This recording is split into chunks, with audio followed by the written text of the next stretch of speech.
Alan Quatermain meets Captain Good and Sir Henry Curtis en route to Durban. Curtis asks Quatermain if he knows his brother Neville or anything about the legend of King Solomon's mines, caves filled with endless diamonds and fortune. Quatermain tells him his knowledge of the legend and decides to join their quest in search of Curtis's brother for the fortune. They prepare for the journey, gather some servants, and set out for the Soloman Mountains.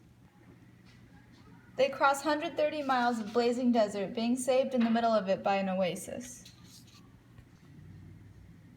They reach the mountains and endure the freezing conditions. As they head down the other side, they find a grand road and strange art.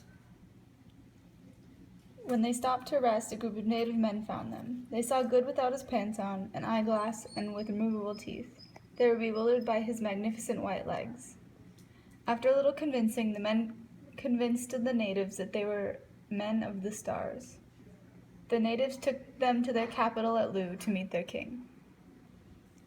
In their stay at Loo, they find that they are treated very kindly, but they observe the atrocities committed by the king named Twala and the mass murder of witches and pointless sacrifices.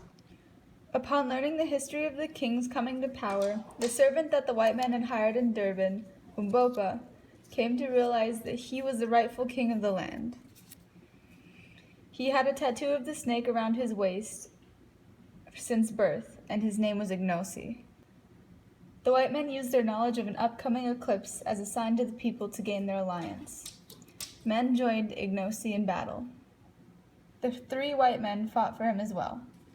After much bloodshed, Ignosi won, and Curtis proved the best warrior by killing the old king Twala. In thanks for their bravery, Ignosi made the wicked Gagool who supported Twala show the white men the diamond mines.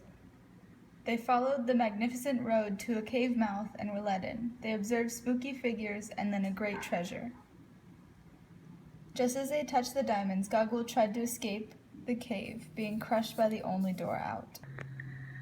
The men spent a long time in the darkness. Finally, they found a passage. Quatermain stuffed his pocket with diamonds, and they left.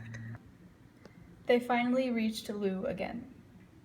With a goodbye to Ignosi and the Kukwana people, the white men leave for modern civilization. On the way back across the desert, they run into Neville, Curtis's brother, living in a random oasis.